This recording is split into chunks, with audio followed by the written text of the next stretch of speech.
గజకచ్చపములైతే అందులో ఈ తాబేలు 3 ఆమడల పొడుగు 10 ఆమడల వెడల్పు, అంత పెద్దదా తాబేలు. సామాన్యమైంది కాదు కదండి, ఎందుకంటే శాపవాక్కులతో వచ్చింది.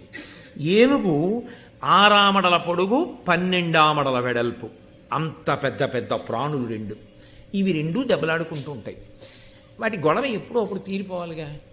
అందుకు నేను చేస్తా అంటే కొట్టుకుంటున్నాయి, చచ్చిపోవు.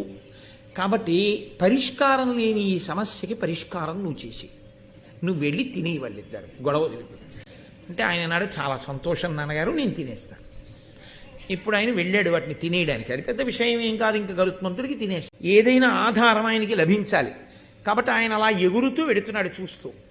అలా వెళ్ళడంలో అలంబము అనబడేటటువంటి ఒక వనం వైపుకి వెళ్ళాడు. అక్కడ రోహిణము అని ఒక చెట్టు, ఆ రోహిణము అనేటటువంటి చెట్టు ఆయన్ని పిలిచింది.